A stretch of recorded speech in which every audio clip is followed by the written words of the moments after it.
And now I would like to introduce Dr. Joanna Zach, facial pain consultant at Royal National ENT and Eastman Dental Hospital Pain Management Center at the National Hospital for Neurology and Neurosurgery, and Dr. Raymond Sakula, Professor of Neurosurgery at Columbia University and FPA Medical Advisory Board. Before I turn it over to you, doctors, I just want to remind everybody that the organization, the Facial Pain Research Foundation, is an organization that funds research pertaining to trigeminal neuralgia. And to make it clear, the Facial Pain Association does not fund research, and that is what we are going to be talking about today, is what our efforts are and other efforts out there that Dr. Zach and Dr. Sakula are going to tell us about. So I'm going to actually pose the first question to you, Dr. Zach. Why is it important for people to participate in research? Well, first of all, welcome.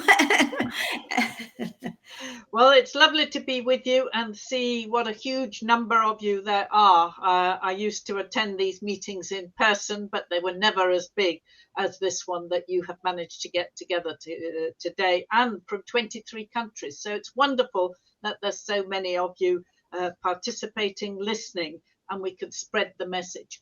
And I think in the UK especially, as we call it, patient-public involvement and engagement has become extremely important. And in fact, if we apply to our National Institute for Health Research, unless we have a patient who has participated in preparing that grant application, we don't get a look in.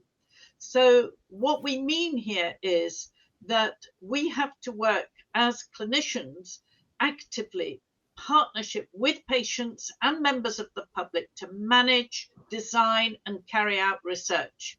So the research is now carried out with or even by the members of the public themselves, rather than the old model of the public being just research being done to, about, or for them. And that has huge implications for improvement, because firstly, the protocols and the trials we design start to become more relevant to the participants, because actually somebody has been taking part in this. It's been designed in a way in which it's acceptable for the participants, because people have looked at it and said, well, I can't do this, or I won't be able to do this if I was to take part in the trial. So we can adjust those afterwards. As you know now, for any trial study, we have to have patient information leaflets, and they have to be written in a way that's understandable to the participants. Who better than the patients themselves to help us write it in a language that's understandable to everybody? It also means that people feel more involved, they communicate better, and they also ensure that we actually communicate back again. Because one of the things that we need to do, firstly, is ensure that we've got the right people to help us with any study, that we've got experts, and what we call is the lived experience. That is, people who have been through this disorder, have realized what the pitfalls are. We also need to remember that we should have actually more than one patient or a person from the public to take part, because otherwise we can get more bias. So the more patients are involved in designing these studies, the better.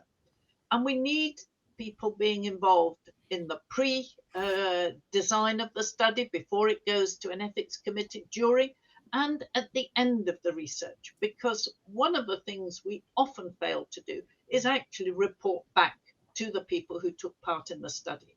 And again, if we've got patients taking part, being part of the write-up, they will ensure that we write the results in jargon-free words that can go on to be understood by everybody. And I think patients can therefore keep us in tow and make sure that it's truly participatory. And I think we've seen an example of this in Alison working in a study that we're about to do. But I think Raymond has also some experience where he's going to tell us about how things have changed as a result. of taking patients on board. Thank you, Joanna. I've learned quite a bit from Joanna over the years. I'll just highlight two examples. One is we recently published, maybe a year ago, a grading scale we developed. Now, you don't have to agree or disagree with that particular grading scale for predicting the outcome of microvascular decompression for patients with facial pain, but that required patience. That required hundreds of patients that we tracked over a number of years, and that required the participation of patients. So many of you on the line have probably received telephone calls from me personally over the last couple of months where I've been going through the first 1,000 microvascular decompressions I've done. But we could not, it's not just me, my group, we could not produce those kind of publications without the patient's participation. And then a second example would be, we were recently awarded a large grant through the National Institutes of Health. And you should know that there's effectively two types of research. There's preclinical research and clinical. So clinical research is what I just mentioned, with living patients that you're doing on a moment-to-moment, day-to-day basis. And then there's so-called preclinical research. Joanna, Dr. Z has done both, but preclinical research, like we're doing with the National Institutes of Health, when we first put our grant proposal in, it's a 5-year grant proposal, it scored well, but not well enough to be funded. It wasn't until, because the research studies are based on a rat model, an animal model, but it wasn't until we were able to coordinate with another researcher that had access to cadaveric trigeminal tissue, so tissue from patients that have died. They don't actually have trigeminal neuralgia, but it's real human tissue. And I don't mean to be morbid, but the rat tissue is not the same as human tissue. So when we were able to combine that, our score shot up and made the cut, and that we're funded. And so having patients participate in these studies is absolutely critical, and none of us can do it without you.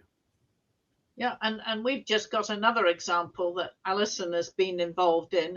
We're doing a new drug trial. And one of the things that we did when we did a previous drug trial, we had to, of course, keep patient diaries. And the problem was that it was paper. And if you were doing a study for 20 weeks, you can imagine how much paper was involved and how much work it was to then transform it, put it on electronically. And some patients couldn't do it because they had so many attacks a day, they couldn't be filling out the questionnaire every few seconds. So for this new drug trial, we've got an electronic diary. So it's going to be an app on a phone. So therefore, theoretically, much easier to fill out. But quite rightly, the drug company is saying, well, will patients like this pain diary? So what we're doing is now a small little study. We're going to give 20 patients this app to use to fill out and say what they think of it. And then we're going to interview them, all 20 of these patients who complete the app for 14 days, and ask them, do they think it works? Is it helpful? Is it difficult? What are some of the hazards of doing it? And depending on your feedback, that is the patient's feedback, we will change that diary for the main drug trial. So this is a very important part where we're getting patients to tell us, is it good enough? Now, I'm worried that using this pain diary for 20 weeks and then extension for 52 weeks is a very long time. I'm saying our patients are not going to do this. But somebody from the FDA has said, you've got it wrong, because patients will do it. And they're so keen that they will do it and fill it in every single day. So this is one of the questions we need from you, the patients, to tell us, are we right, or are you right, that you would fill it in every day for a year for us if necessary? So that's a very important bit of research on the side that is so important to the main study that we're about to do. Well, and I just reviewed that study in preparation for enrolling patients, Joanna, and I know that I did not advise on that study, but it's really nicely done. I have to say, it's very, very nicely designed study, and I think better than I've seen from any other TN study. So I'm excited for patients for that. And Alison could tell us a little bit about her involvement in something like this as well. I would love to, but I think the people out here are going to want to hear more from you. But I'm happy to circle back, and I would love to talk about where people can find some of these studies and how they can participate, from everything with helping these companies to design their studies, to participating in the clinical trials themselves. But let's talk for a minute about challenges to TN research. Things like, funding is always limited. We're talking about a rare disorder, getting people involved, patients involved, overcoming their skepticism. Can you both talk about that a little bit? Yes, I think firstly, when you have a rare disease, it's very difficult to get funding because people say, well, there's the bigger issue. This isn't a sexy disease. It doesn't kill people. In theory, it isn't, it's older people. It's not children. So it has less emotive feel to it. But I think this is the problem, that we haven't pushed it. And it's the patient power that is so, so important. There's a group of pain of the TMD, temporomandibular disorder. So that's this pain in here, in front of the ears and down here. Very common pain of the face. Now, they had years ago, many of them underwent surgery that was not needed and left them with very long-term problems. Now, they got together and decided, we don't want this surgery, we don't need it. Patient power was so great that they got together, and they have now had funding for several years, huge funding from the NIHR, so that's the American Institute for doing further research into TMD. And it wouldn't have been possible if it hadn't been for patients pushing at the highest level they could find to say, this research is crucial. And I think that's something that we need to do more, is for you to get involved and push wherever you've got ways of getting people to understand that this research is crucial, because potentially the disease has huge impact if it's not well managed. Yeah, that's an important point that Dr. Z has brought to my attention with the TMD group, and I feel like that's starting to build with trigeminal neuralgia, and maybe things will look quite a bit different in terms of funding in the next 5 to 10 years. There's a feeling that patients are kind of skeptical about research. I don't see much of that in my own practice. I mean, I call people at weird times of the day when I have time, and they always seem to take my call, and they're happy to, I don't mean happy is not, they always seem to want to talk to me about it and tell me how they're doing. Sometimes they're not doing well at all. It gives me an opportunity to figure out what they're not doing well with, and if there's something I can advise them for. But it is a challenge. I find that the automated calls, robotic calls, are a real problem. Patients don't want to answer their phone so much. I've not had lots of success with mailings. People just, I think, seem to think, if it's a mailing, maybe it's not important, which is why I've really gone back to, or stuck with, just picking up the phone myself and calling. I think it at least suggests that, we care enough to make a call. And then, as Dr. Z said, just some groups have had a longer experience in pushing and demanding some monies go to these disorders.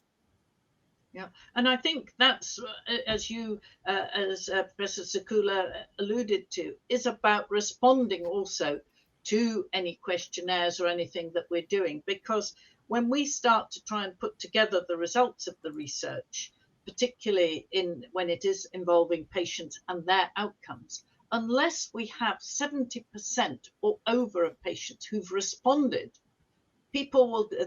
our colleagues will say, well, it's not representative of the group. You've only got, say, 50% of the people. That is bias. So that's why it's so crucial that if you are part of a study, and we do contact you, that you do answer, or if you can't, you tell us. And as Dr. Sakula said, it doesn't matter if the result is negative. In fact, we learn more from our mistakes and negative things than we do not. And I've been particularly looking at the patients who failed an MVD. There's a 20 to 30% who fail, and those are the ones of great interest. Why did those patients fail? What was different about them? That's why we need that data. So it's also a plea to yourselves, if you are on some, as Dr. Sakula's got, as I've got, what we call cohort studies, that is following you up for a longer period of time, that you do respond to our questions and answers. And I go a step further. I get people outside my team, even medical students, who phone up our patients, because then I have less bias, because it doesn't matter. To the medical student, doesn't matter what the answer is, because they're independent, they're not interested theoretically in the results. So they can get a more unbiased answer, as we call it, independent observers. And so that's very important. And that's why sometimes we do send out a mailing rather than individually phone, because it's done independently. And that improves the quality of the research. Thank you. Can you talk a little bit about what research in general is doing to develop a better understanding of patient outcomes? Well, I mean, I can start. I mean, with trigeminal neuralgia and microvascular decompression, perhaps in response to certain pain outcome scores that I thought were not were so nebulous, pain-free with a reduction of 50% of meds, or 50% reduction in pain, and this and that. We've tried different things, and right now we're just mainly looking at, are you pain-free without any medication, pain-free with medication, or having pain? And as I'm going through this, there are many failures, like Dr. Z said, and there's some other reasons why I don't like to spread out my studies to multiple medical students and things, because I sometimes find they think I want to hear an answer that's not the real answer. So I just want the truth. And oftentimes, as Dr. Z said, the results are not as good for surgery as we would like, but that really helps us know what we're doing right and what we're doing wrong or need to improve on. But I think Dr. Z will tell you that there's a lot more to this than just, are you pain-free or are you pain-free with one medication? There's a lot more to it. Yes, that's right. It's a complex field, and that's why I have a PhD student actually just doing, the title of her PhD is Core Outcomes in Patients with Trigeminal Neuralgia. And what she's been looking at, she's been running focus groups with patients and asking them what is important, because obviously pain relief is and always will be number one, not having pain. But what are the impact of quality of life, complications, on medications? If you're on high doses of medication, you're dizzy, you're drowsy, you fall asleep, you may have a fall. That has a huge impact on your quality of life and ability to do things. Whereas, for instance, if you have a successful MVD, we've lost you, Dr. Z, for a minute. Your sound. Now you're better. Is my sound back again? Yes. Yeah, we lost you for 10 seconds. Right. So what we need to look at is not just pain relief, which is obvious, but also quality of life. What can you do? What can't you do? And if you have surgery that's successful, you come off your drugs, so your quality of life improves. But if you have a complication from surgery and you're numb, then yes, you might be pain-free, but the numbness might have a higher impact on your quality of life. So what she's doing is she's got an idea now, and we're just about to publish the data of what is important to patients. And now we have done a huge international survey of looking at what patients think is important and what us doctors think is important. And we're going to try and marry the two together and come up with what areas are important to patients and how can we measure them independently by using some form of questionnaires. And there aren't many around at the moment. For instance, there is the pain facial revised that gives us an idea of impact of pain on quality of life. So something quite simple that's been devised by patients, working with patients, to measure these outcomes independently so that we can use medical students, because all we're saying is, can you just fill out this questionnaire rather than just give some feedback? So this is work in progress, and I think it's going to be a huge piece of work that's going to be across the board, both in medical and surgical outcomes, although we realize that outcomes from surgery are going to be different from those from medical ones. But I think we can marry the two together. And I think we've got the world's experts advising on this as well. So it's something to look out for. So let's talk about medications. You know, as you both know, most all facial pain, people with facial pain take medications or have taken a number of medications. So can we talk about that, sort of what's maybe starting from the past and now moving into the future? Yes, and medication is a huge problem. They first started many years ago, luckily, because a Frenchman called trigeminal neuralgia a form of epilepsy. And that led another neurologist to suddenly think, well, if it's a form of epilepsy, let's use anti-epileptic drugs. And the first ones used, phenytoin or epineutin and carbamazepine or Carbagen, suddenly proved to be so successful. Okay, so there were side effects, but it really killed the pain. And so since then, we've always been using different anticonvulsants, are the main one, or anti-epileptic drugs, whichever word you use. And so we've got oxcarbazepine, we've got gabapentin, we've got pregabalin. So there are numerous drugs, but their first use is not for trigeminal neuralgia, but actually for epilepsy or for what we call neuropathic pain, which probably quite a lot of you also suffer from. So they're drugs that were developed for a different use from the one that we want to use them for. So it's been very difficult to get any drug developed primarily for our use. And that has now luckily happened.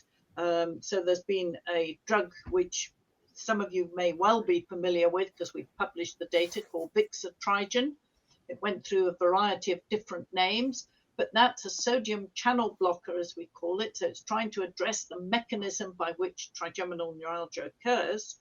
And the important thing about it is that it hasn't been used in epilepsy, because the biggest problem with all the drugs we've currently got are the significant side effects. The cognitive impairment, we've shown that quite successfully. How bad is your ability to remember things, to find words? You feel drowsy, you have falls, and it happens with all the drugs. Now, this new drug seems to be as effective as the other current anticonvulsants, but has fewer side effects. So this is a huge advantage.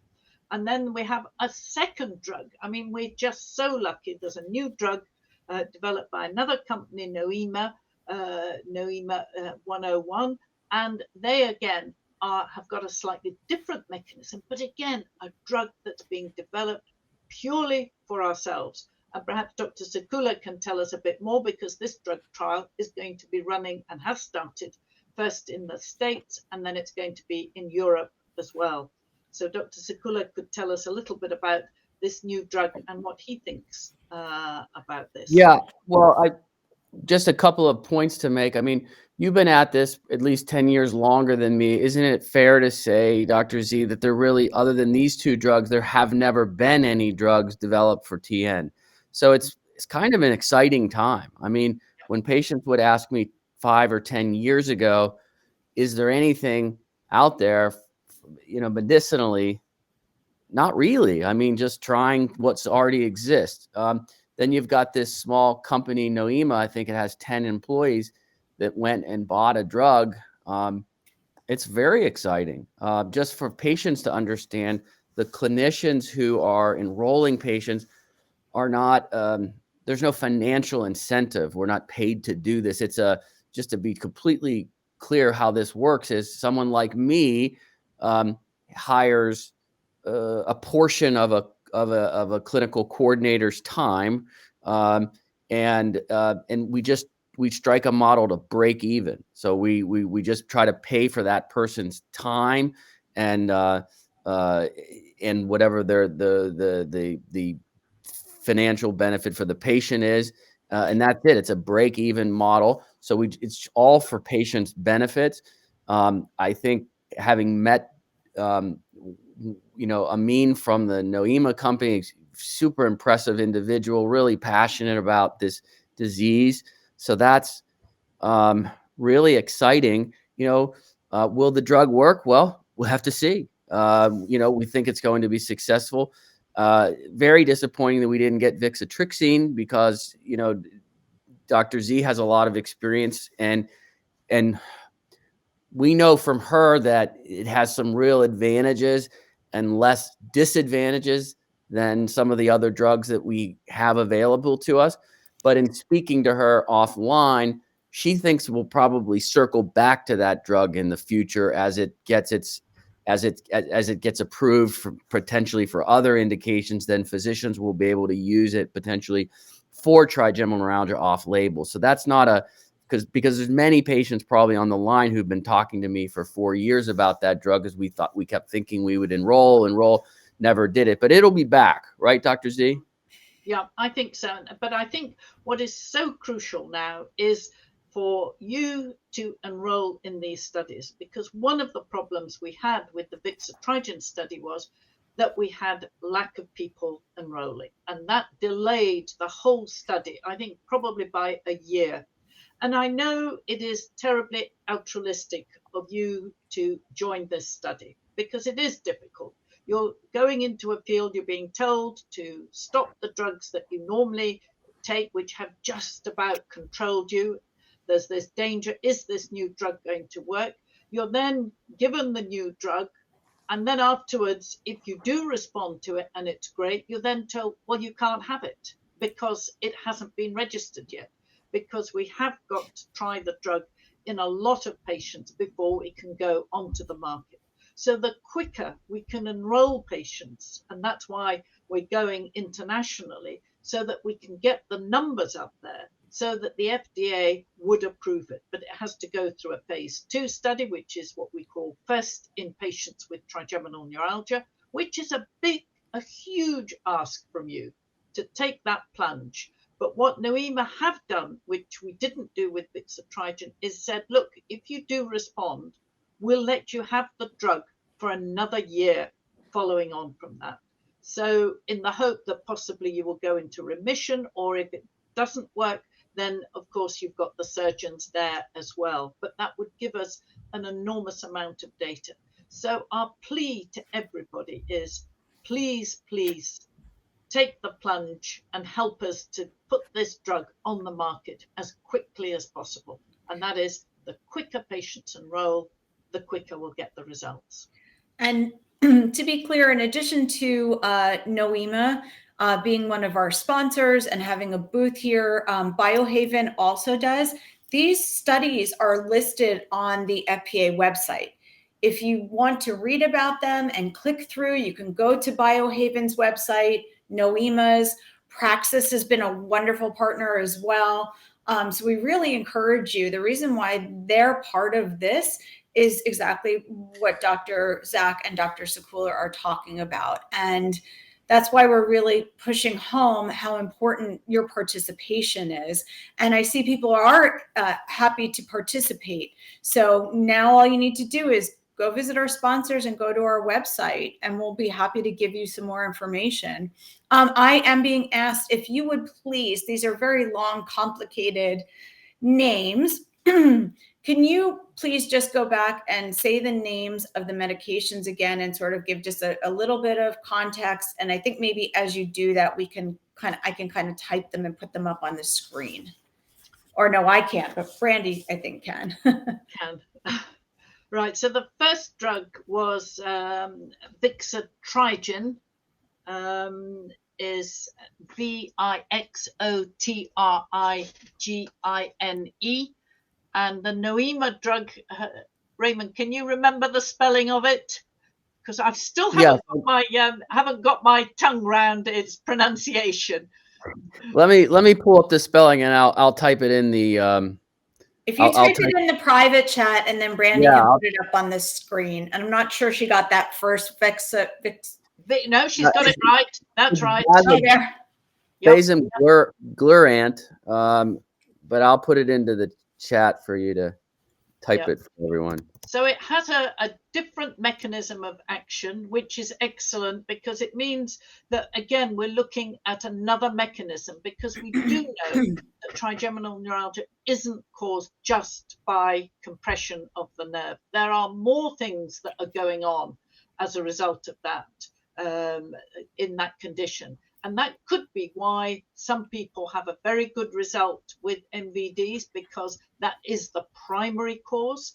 But in other patients who fail, it could be because their mechanism of TN is different. And it could be possibly that the sodium channel is bad, or that there is a GABA antagonist that's not working well. So different chemicals might not be working right, and they may be different in different patients. So there could be patients who, for instance, would respond well to Vixotrigine, but there might be patients who will therefore but not respond to it.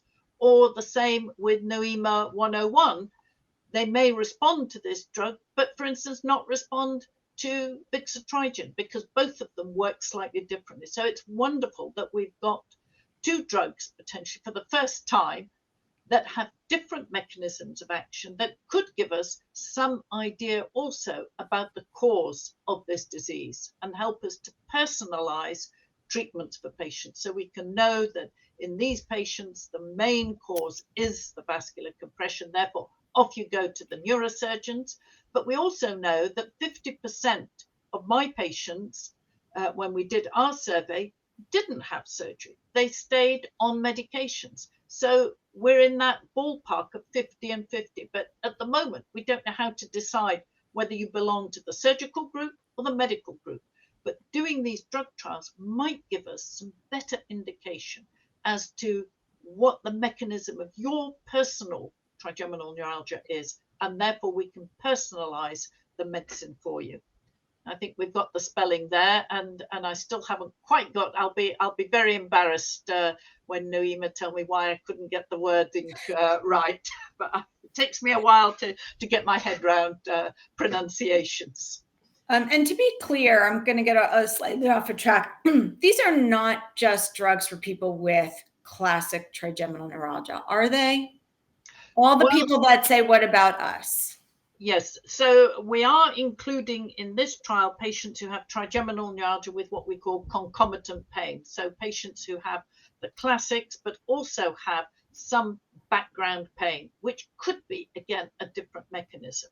But I think in both the drug cases, yes, we are looking to develop these drugs for neuropathic pain, nerve pain, which is quite a lot of the membership who belong to the FPA may well have. So it is about keeping your eyes open, because these drugs may well be working in neuropathy. In fact, the Vixotrigine other study that is just completing at the moment is in patients with diabetic neuropathy. So something that quite a lot of the patients belonging to the FPA also have, but they have the trigeminal form of neuropathic pain. So yes, I'm sure these drugs will be used for other forms of nerve pain. They're all neuralgic drugs. The big difference being is that we're not looking at them as epileptic drugs.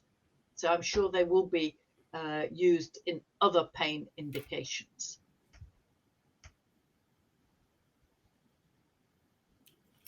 Dr. Sequoia, your sound is off. Pardon me, just to respond to a few questions on the side from patients and to reiterate what Dr. Z has said. These are, the easiest one is the patient with the classical trigeminal neuralgia and a blood vessel that that do pretty well from microvascular decompression. Yes, some of them recur, but no, these are drugs that are going to be useful for patients with all different types of trigeminal neuralgia, potentially. We don't know which ones yet, but that's part of what the study will be. So when someone asks, well, why aren't there any drugs being developed for so-called atypical trigeminal neuralgia or non-classical? Well, that's a great question, but it's not true. These drugs are being developed for that. In fact, in our lab, we're using the only accepted trigeminal neuralgia model, which has nothing to do with neurovascular compression. It's actually an injury to the infraorbital branch of a rat. So we tie it off and cause a peripheral injury. That's the only validated trigeminal neuralgia model. So the two drugs that we're developing or trying to develop, that's not going to be for classical trigeminal neuralgia patients, most likely. So there's a lot happening for patients. And I'm not big on, giving false hope, but I think it's an exciting time. Yeah. And I think, as somebody also in the chat has put up the website, Clinicaltrialsgov, which is excellent, because if you type in trigeminal neuralgia, trigeminal neuropathic pain, you'll find out what other trials are going. So you can enroll, check, it tells you where they're being held. Are they recruiting, not recruiting, what the criteria are. There's quite a lot of detail given there, inclusion, what we call inclusion, exclusion criteria.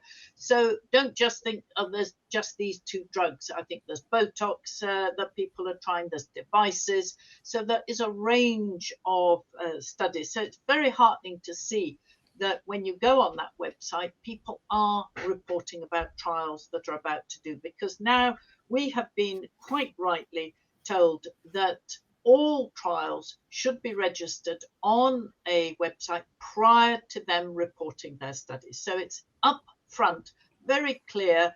This is what the outcomes are going to be. This is what we're going to report on. Because what's been happening in the past is that people have then fiddled the data. Oh, well, it didn't work on this particular outcome. Oh, but it did work on this one. And in fact, this is exactly what happened with Vixatrigen, that what was called the primary outcome measure was pain intensity, reduction of pain intensity.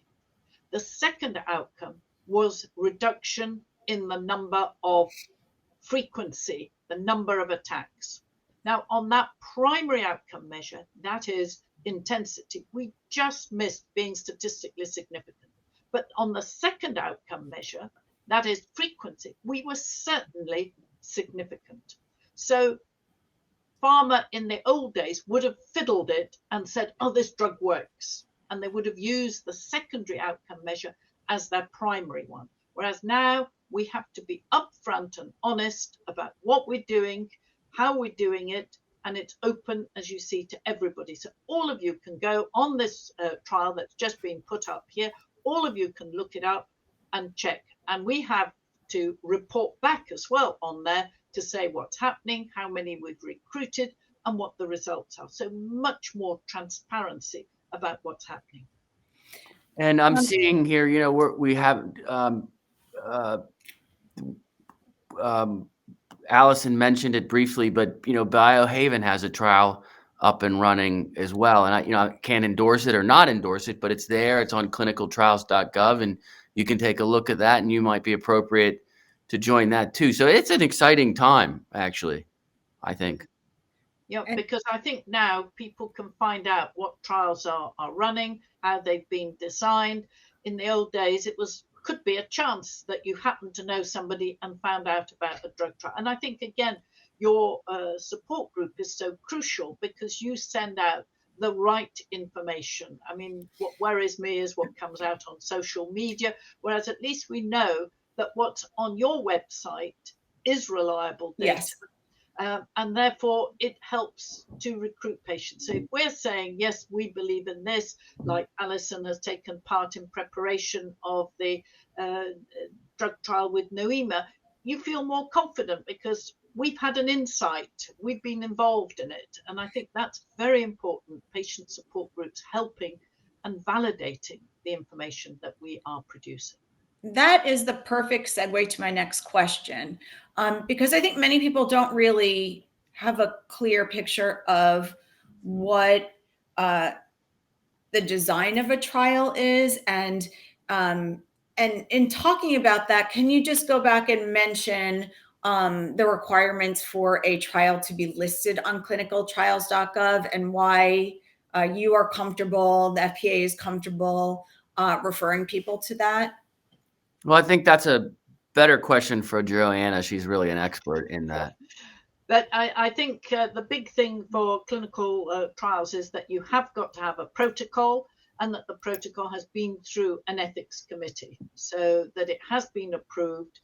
Somebody outside the organization who's running the trial has actually looked carefully at it, that it is ethical, fulfills all the requirements. There is a patient information sheet, there is a formal consent form, and GDPR is, I think you call it something else, but anonymization and all the personal details are well fitted in there. So all of that has to be done before you can put it onto the trial. And what they also like is for you to have published it as well. That helps as well, but that's not a requirement. But there has to be very clear protocol and what we call inclusion criteria. So who can take part in this study? What are we looking for? For instance, we're looking for people we won't take people under the age of 18 because it's a completely different study.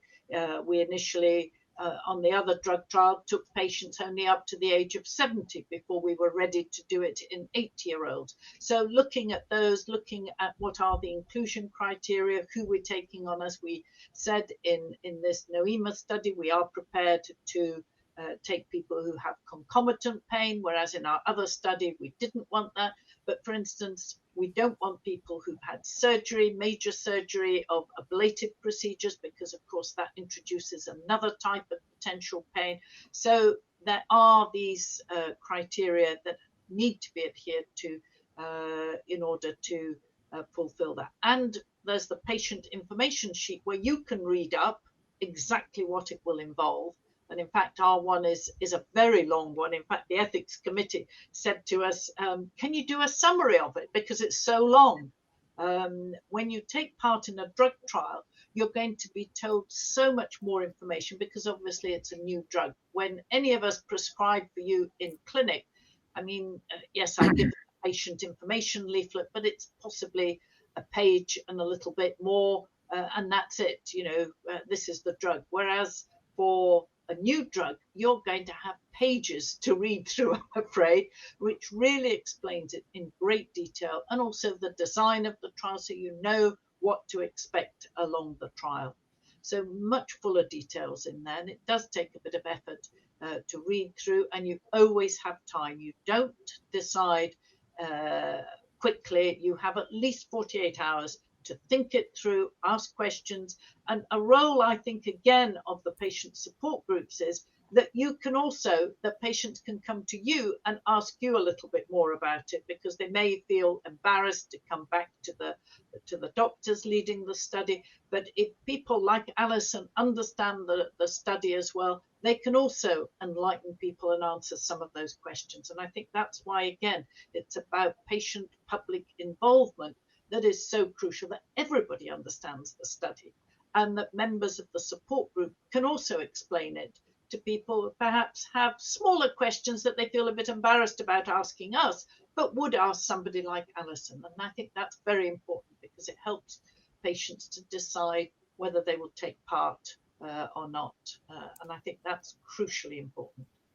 Just two questions I'm seeing off to the side here. You know, one is, can I participate under the age of 18? Typically not. So if I recall correctly, 18 to 75 is the inclusion for our NOEMA study. I'm not sure about Biohaven. You'd have to look at that. But there's some reasons why under 18. But remember, and then you know, might have set off alarms when Dr. Z said, well, you know, if you've had destructive procedures, you may be excluded from the study. But remember, if we get these drugs through and approved, out for use, then you can be prescribed them no matter what you've had done to you. So, again, not to be patronizing, but if we can get these things done, then they can be used for anybody that it's appropriate to use them on.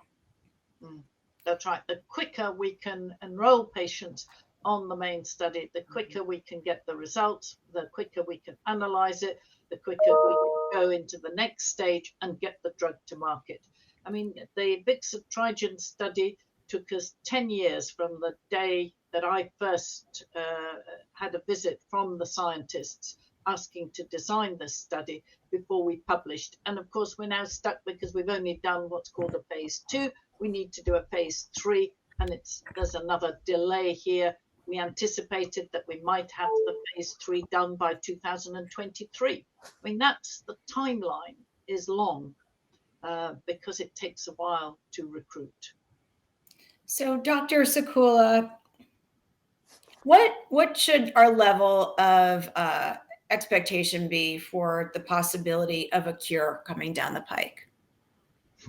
Well, I suppose every patient is entitled to want or believe or hope for whatever they desire, but I don't like the term cure for trigeminal, or the phrase cure for trigeminal neuralgia, because I think it's pretty clear if you just scan.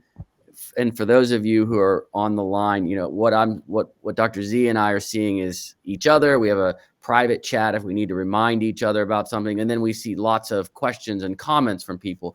But what you see on these comments is just, oh my gosh, I've seen 10 different types of trigeminal neuralgia here in the last 10 minutes. So I don't think I'll say this. I know there's not one cure for trigeminal neuralgia. There is many different types of injuries, whether it's from blood vessels, which frankly is really a minority of people with trigeminal neuralgia. There's lots of different reasons why people have trigeminal neuralgia. And so I think there will need to be multiple types of interventions to help these people. Sometimes it'll be surgical.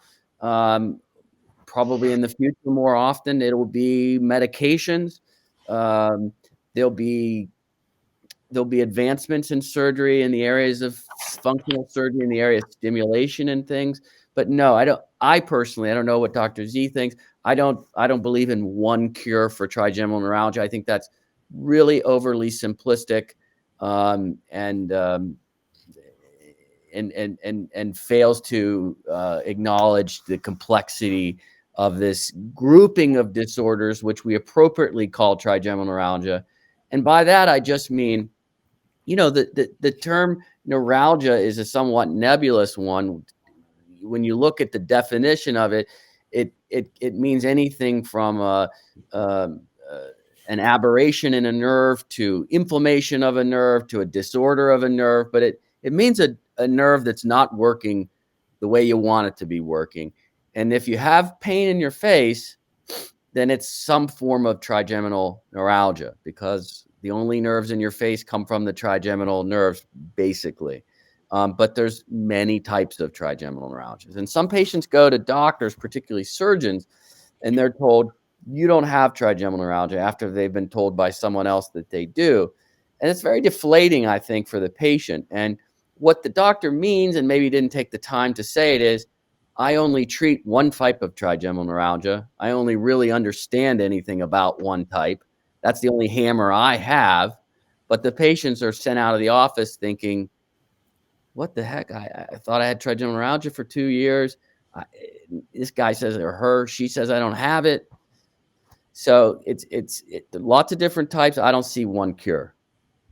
Yeah, I think that's the thing, and I think that's what the Facial Pain Research Foundation is finding as well, working in a lot of different areas, even looking at genetic factors. Are there genetic factors? And I think the other thing that we haven't touched on, but which is absolutely crucial, is the psychological impact. And I think somebody somewhere in the chat did mention suicide disease. This disease has a huge impact on mood. And there are studies that have shown that anxiety and depression and sleep deprivation all occur after a diagnosis of, as Dr. Sakula has said, any form of trigeminal neuralgia, neuropathic type pain, any pain in the face, because the face is such an important organ for us. It's the organ by which we communicate, we talk to people. And when this also hurts at the same time, it's a double whammy. And that's why we feel it so much. I mean, you just need to take a pin, put a pin in your tongue and put the same pin with the same amount of pressure in your big toe, and you'll tell me that it hurts more in the tongue because it's got much higher representation in the brain. So I think that's why a cure also is not a possibility. Hopefully we'll understand better mechanisms. Imaging is coming on board. We're seeing more and more. We're doing a very basic imaging study. I think the Facial Pain Research Foundation is also doing research looking at whether we can visualize these nerves and how they work. We're looking at patients prior to surgery, then after an MVD, and 6 months after an MVD, and we're looking to see how does the nerve change as a result of this surgery, how's it functioning. We know that the brain is also involved in the way we think about the disease. Our emotions associated will also impact on the quality of life and our impact. So I think we have to look at it from a really multiple way, because a rare disease is always caused by something that isn't as simple as we think it is. Because as we know, and I think Dr. Sakula will say, when he looks at MRIs, he probably finds tons of patients with compression, well, not so much compressions, but contact of the vessel with the nerve. And yet these patients don't have TN. There is another mechanism. Two-thirds of the population without facial pain, at a minimum, have at least contact of their nerve. I had an interesting call this week with a patient that I operated on about 5 years ago. And she said, "Who are you?" And I said my name again. And she said, "What did you do to me?" And I reminded her, and it took her a little while. And then she, "Oh yeah, I used to have that." You know, that's very rare though. This is a, I mean, I was not offended. I wish more patients just, could put this in the rear view mirror and forget about me and Dr. Z and everyone else. But it's a tough one, and I'm glad that patients will stay invested, and even when they do get the pain behind them. Yeah, and I think there is a lot of effort being done. I mean, the Facial Pain Research Foundation is raising money, trying to open up avenues for trying to get as much as possible of the basic science done to understand the mechanisms. But one of the other pleas that I'm, and I think this is something that's close to Dr. Sakula's heart as well, is that we have a registry, a database in which we can collect basic data from all of you. Because unless we have that, we can't make comments. For instance, I was asked, well, is the COVID vaccination going to have an impact on my trigeminal neuralgia? Well, with only 300 patients in my cohort, and in fact, not knowing all of them at the moment, how can I say whether it's going to have an impact? But if we had an international large registry, we might be able to answer questions like that. Yeah. So that is a big problem, is getting a database together that we could collect in, because nobody wants to fund it, because it's long term. You don't get results for many years until you've established this. And yet I think with all the possible cures out there, unless we have a registry, we're going to find it difficult to answer some of the questions you ask us. How often, how frequent is it? What's my prognosis from this or that procedure? Until we have a database, I don't think we're going to answer some of these questions. And I'm pleased to say that the Facial Pain Association is planning on launching a patient registry. We've been working on it. We've selected a partner for that. We've been working with members of our medical advisory board, and including Dr. Zach. And so we're going to be putting out lots of information for that. We know that this community is very eager to participate and to help to get to some of these answers, to encourage more research. It's sort of it's sort of what you're talking about with the emotional and the physical, and it kind of goes, in this snowball effect. And it's the same with the participation in research engenders more research and more avenues of research. So we're really looking forward to that. So everyone who is watching, just please know that we will be sending out information as we launch our patient registry. Well, Dr. and I would like to say,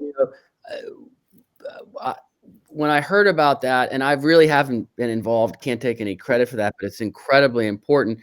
But, Allison reached out to me and said, is there anything I should be doing with this? And I said, well, I'm really not an expert, but I just thought it was really cool that she called me and just said, we're willing to do whatever to make this as good as we can. And, it's a very good organization. I mean, it's just a very thoughtful organization that's really trying to do some good. And I think the more you can get involved, the more quickly we can move towards helping existing patients and future patients with this problem.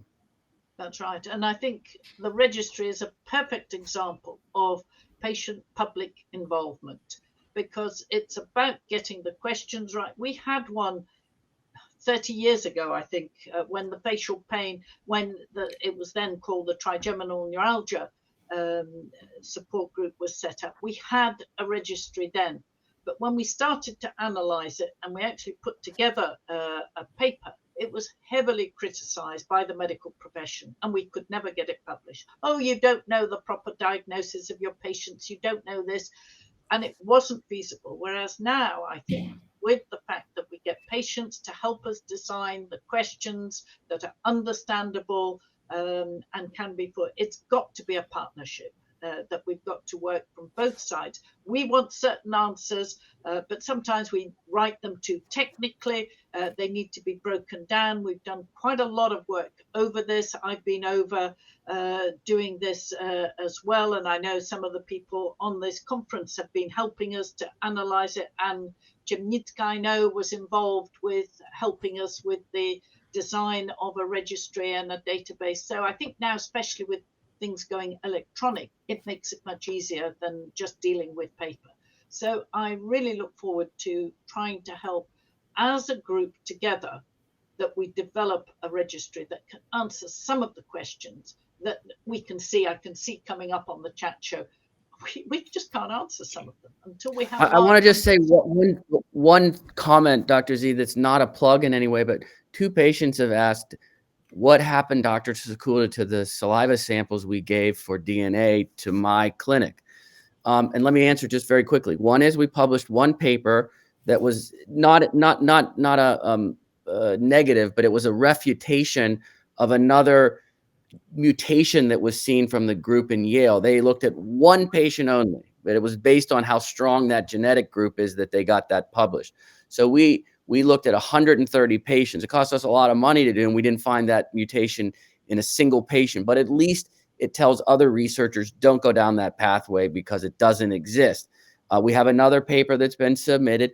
It's not earth-shattering, but it's kind of interesting. And then we just put together a very good project. But just to give you an idea, and I'm not asking people for money, but just to do what we're trying to do, $150,000 to do this study. So it's not cheap to do this type of work, but that's what's happened with that. We have about, as Dr. Z would tell you, it's not as good as it should be, but we categorize the patients based on the International Headache Society. So it's as careful as we could be. And we have probably about 400 patients with classical TN. Anyway, I won't waste your time. We've got a couple hundred who meet the concomitant. We've got MS patients. We've got them all in there. We've got post-herpetic. And there's other groups doing genetic work that's funded by the research arm of the FPA. So just to answer that, certainly it's not for naught, but it's tough. And it's part of that. There's not a lot of money to study this.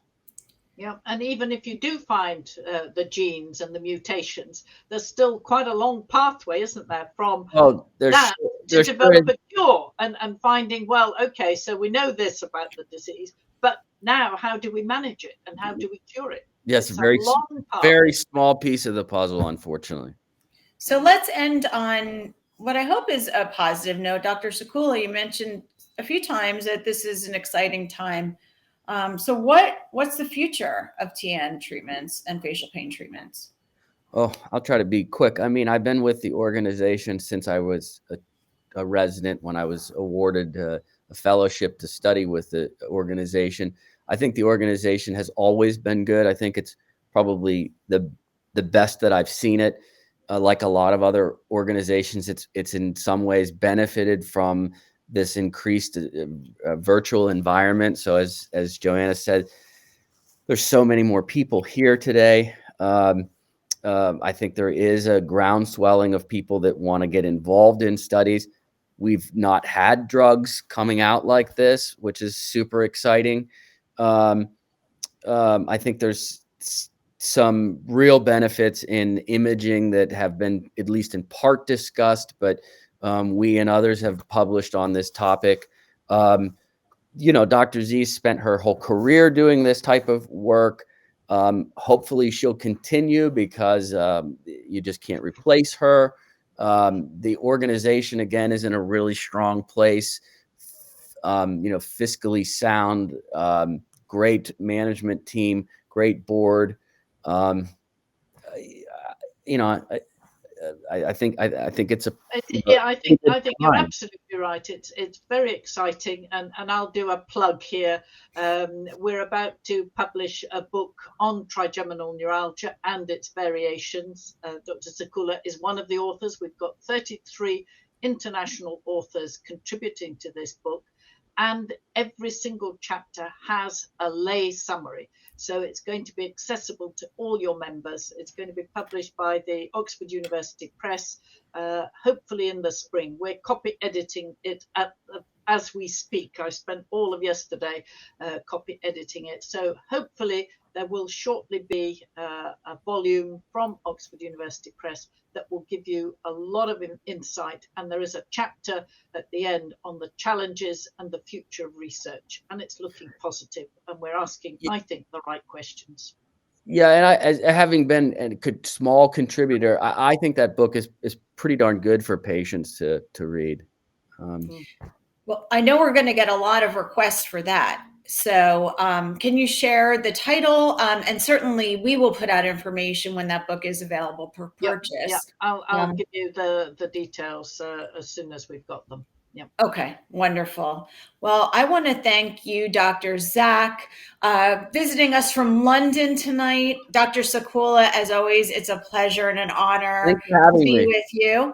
And this is, well, stick around for a minute. These were our last minutes of our conference. So I want to thank all of our wonderful presenters over the course of this weekend. We are so honored to have all of them here to present for you and to provide such wonderful education. Our volunteers, our staff was amazing. Board of directors led by David Myers. Our wonderful sponsors, thank you so much for all your support. And to all of you out there, because we are here to serve you, and we appreciate all of your feedback, all of your insights, so we can do a better job with that. So that's it, wrapping it up. And I hope everybody got something out of this weekend that will help them be even better partners in their healthcare. And as always, you can contact us at the office by phone or email. And good night. Good night. Thank you very much. Good night. Thank you.